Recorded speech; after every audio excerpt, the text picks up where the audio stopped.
está aqui na seleção brasileira, está em Montevidéu.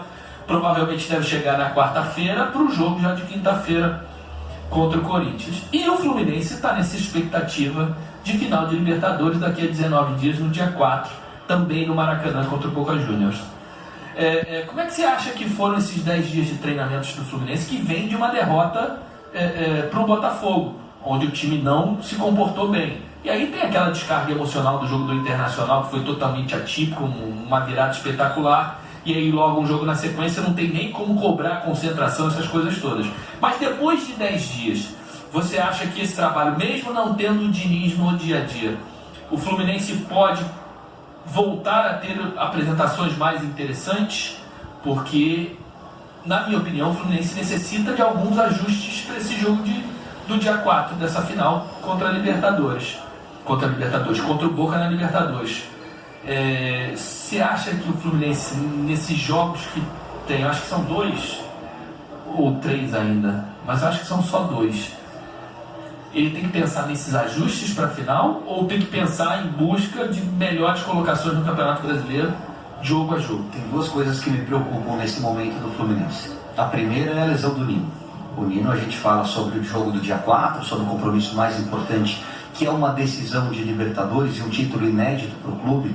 Então ele não deve atuar nesses jogos de Campeonato Brasileiro. Ele deve manter forma, fazer os fortalecimentos para chegar bem para o jogo contra o Boca, mas ele não vai assumir esse risco de entrar com o joelho não estando 100%.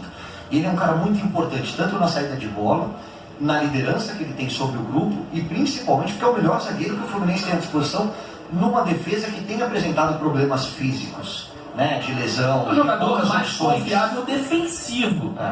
A outra essa linha de defesa do Fluminense, né? Porque você tem Samuel Xavier, que é muito bom ofensivamente, você tem o Marcelo, que é gênio, craque, mas defendendo ele já não é aquele jogador de Real Madrid, e o Felipe Melo, que é um jogador já de 40 anos. Então o Nino é o jogador mais importante dessa linha de defesa. E aí, vamos falar com um cara que ganhou Libertadores, que jogou muito e que passou por essas situações.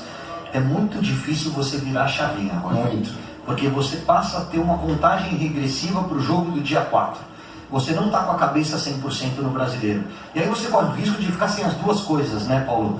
Então o grande desafio do Fluminense não é nem a ausência do Eduardo e do Fernando Diniz, que estão aqui na seleção brasileira, mas é passar essa concentração para o grupo de entender o seguinte: olha, antes do dia 4 tem 2 ou 3 compromissos aqui que são importantes para a nossa situação do ano que vem.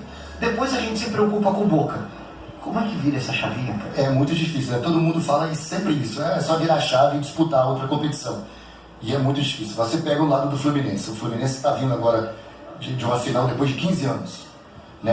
Desde que começou a Libertadores, é a obsessão da torcida do Fluminense. Né? Então a gente vê o tamanho que isso significa para o clube.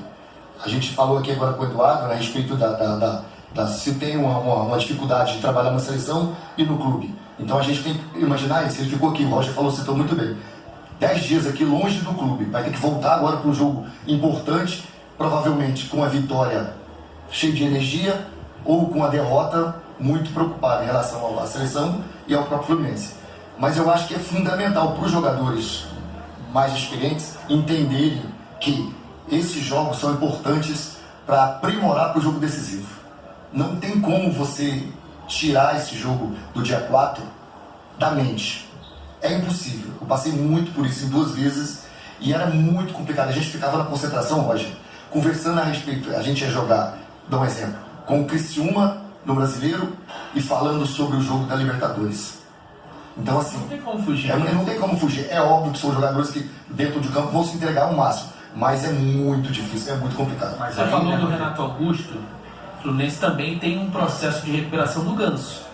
O Ganso ficou um tempo parado, aí fez 2 jogos contra a Internacional e contra o Botafogo, bem abaixo do que ele pode entregar. Inclusive foi vaiado no jogo contra o Botafogo, e eu na transmissão disse que as vaias eram injustas, porque o Ganso fez parte de um processo que trouxe o Fluminense, que levou o Fluminense à final da Libertadores, e o momento dele é um momento de baixa, mas tem a ver com a questão física também. Ele ficou muito tempo machucado. E esses 10 dias aí provavelmente serviram para que o Fluminense pudesse colocar o Ganso pelo menos perto daquilo que ele pode entregar fisicamente. Já não é um jogador que entrega muito fisicamente, ele entrega muita qualidade técnica e o mental dele, né? Tirando a questão específica do Ganso, o Fluminense tem tido muita vulnerabilidade nesse setor defensivo. Eu ia te fazer uma pergunta: você mudaria alguma coisa nesse time titular do Fluminense que o Fernando Diniz tem em mente? Você faria algumas modificações para deixar o time um pouco mais equilibrado, vamos dizer assim? Só pegar um gancho nisso que vocês estavam falando do Ganso. Nesse momento, Ganso, Felipe Melo, Marcelo são importantíssimos para fazerem os demais jogadores entenderem que tem que jogar Vera no Brasileiro, até para você chegar forte na Libertadores. Porque são caras rodados que ganharam a competição, que ganharam grandes títulos e vão saber trazer um pouquinho de experiência para essa molecada. Com todos à disposição, eu entraria com o meio de campo um pouquinho mais protegido. Eu entraria com o André, com o Alexander e com o Ganso. Eu acho que o Alexander pode fazer muito bem essa função de reposição sem a bola, ocupação de espaço, até liberando um pouquinho mais o Marcelo para rodar o campo, como ele fez muito bem contra o Internacional, mas teria o Ganso ali para municiar os atacantes. Eu não gosto muito do Ganso como segundo volante, e acho que o fato do adversário ser o Boca, que é uma camisa pesada, mas que não é um time que propõe, é um time que se defende e sai em contra-ataque, facilita um pouquinho mais a entrada do Alexander. Só para lembrar que ele fez isso no jogo contra o Internacional. Ele jogou com o Alexander, com o Ganso e com o André no meio campo e não funcionou. Inclusive o Alexander jogou mal nesse jogo. Mas eu acho que eu também iria nesse esquema, ele tiraria o John Kennedy e deixaria o John Kennedy. Então eu posso estar do outro lado daqui, né? Pode, lógico. Eu não tiraria o John Kennedy de jeito nenhum de um jogo desse. O que time você colocaria? Eu ficaria com o Ganso, tiraria o Alexander. Eu acho que o Ganso... Com 4 atacantes. O Ganso traz um controle de jogo, no Maracanã. O Fluminense joga muito com esse controle de jogo, com posse de bola. E assim, eu tenho essa dúvida, mas para mim o Kennedy é importantíssimo nesse time. O que ele está jogando... Ele está jogando muito, mas aí você não perde também a opção de banco de reservas, de mudar, de colocar o time mais para frente? Mas aí você tem os 4 principais jogadores... Nem sempre vai acontecer o que aconteceu. Se você pode definir, se você pode entrar com um time assim que já mostrou que é muito agressivo, é muito contundente, e o cara está numa fase, a gente tem que aproveitar quando um jogador como ele está nessa fase. Dodô tá aí? Dodô, você que é atacante, entra nessa discussão aí, 4 atacantes no jogo do Fluminense, ou você seria um pouco mais conservador, vamos dizer assim? Eu tô rindo com o Léo aqui, o Paulo Nunes está muito pra frente, o Paulo Nunes tá fera. André Ganso e os 4 atacantes, o Paulo Nunes tá com um desejo muito forte, né, Léo? Mas assim... Eu não Diniz, né? Então, mas eu acho assim, cara, olhando o que pode acontecer... Ganso, André e o Alexander, né, no meio, e deixando como a maioria da temporada foi Arias, o Keno e o Cano. Eu acho que mais por esse lado, até porque o Keno joga muito bem, está sendo super importante, e você guarda alguma coisa também se precisar, né? Dodô, eu vou deixar aqui minha opinião, que é a última, que pode ser a mais polêmica. Eu começaria com o André na zaga e colocaria Martinelli ou Lima com o Alexander no time também. Eu acho que o André, todo jogo você coloca o André para jogar 45 minutos de zagueiro, né? Pelo menos você evita uma substituição numa final. Quanto mais substituições você tem, né, para mexer com o jogo, melhor. Se você tem uma... Sou eu que sou o ataque. Eu de treinador Roy e auxiliar, tô perfeito. Chama ele na frente. Esse time eu posso pra caramba. Esses caras são malucos. Eu vou acrescentar, e aí o Léo pode dar a opinião dele também, só um detalhezinho. A gente às vezes subestima o Boca. A gente sabe, ganhou 6 vezes, é uma camisa pesada, e a gente sempre está falando, mas é um time que é um dos piores Bocas dos últimos tempos. Eu discordo. O time que iniciou a competição é diferente do time que a gente viu diante do Palmeiras. Chegaram jogadores, o Merentiel e outros atletas foram contratados, e dos 4 tempos, primeiro e segundo da Argentina, tem toda a razão. Allianz, em 3 tempos o Boca foi melhor do que o Palmeiras. Estamos falando de um super Palmeiras.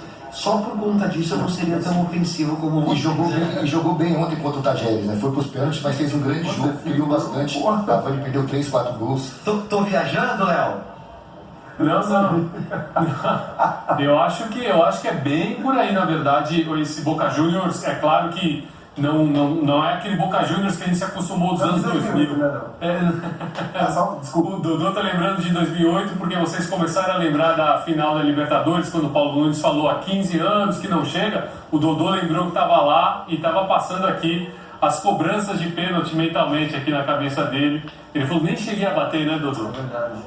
Eu falo de 2008, mas em relação ao jogo contra o Boca para a torcida do Fluminense, tem uma lembrança boa, Maracanã, né? Então, por causa disso, mas afinal foi triste. Mas conta aí do time. Não, exatamente. O Dodô falou que no contra o Boca ele foi muito bem, mas esse realmente é o Boca que tem no Ezequiel Barco o seu grande talento, mas é um garoto só de 19 anos. Então, foi buscar lá o Cavani para ser sua referência técnica. 2 laterais que para mim são muito bons, tanto o Fabra pela esquerda quanto o Advíncula pela direita. 2 laterais de seleção, o Advíncula então nem se fala o que, os 2 jogos que ele fez, principalmente contra o Palmeiras. Tem o Figal, o Tiquito Romero é um Boca que faz se respeitar muito e que está indo de menos a mais, como você bem disse na Libertadores, que começou patinando, começou de uma forma muito Boca de ser, só que o Román Riquelme, né, o vice-presidente, ele tem uma frase que aí vocês podem até me dizer se faz muito sentido. O Riquelme sempre diz que a Libertadores começa nas oitavas de final. Isso era uma frase dele, sempre até uma muleta para aliviar a pressão no Boca Juniors, que tem por costume começar a Libertadores sempre patinando, com uma dificuldade muito grande para vencer os seus jogos. E esse Boca dessa Libertadores é um Boca muito copeiro, um Boca que leva para os pênaltis porque garante muito no Tiquito Romero. Existe uma confiança muito grande no Tiquito Romero. Então, se a Libertadores começa nas oitavas, Dodô, para esse Boca Juniors, começa nas oitavas e tendo um jogo só, uma final única do Maracanã contra o Fluminense, ter um goleiro, ter a confiança no Tiquito Romero pode fazer diferença. Eu acho que contra o Palmeiras a gente viu que o Boca realmente apostou que tinha um goleiro que pode fazer diferença e realmente fez. O Tiquito Romero é um goleiro de Copa do Mundo, goleiro de seleção, goleiro que tem muita confiança e se sobressai nos pênaltis. Eu acho que o Boca tem experiência, né? Não é que o Fluminense vai ganhar de qualquer jeito. O Fluminense, para mim, é favorito, joga no Maracanã, mas tem que tomar cuidado. O jogo não é fácil, não. E é isso, amigos. E parece que vai ter uma invasão argentina aí no Maracanã, hein?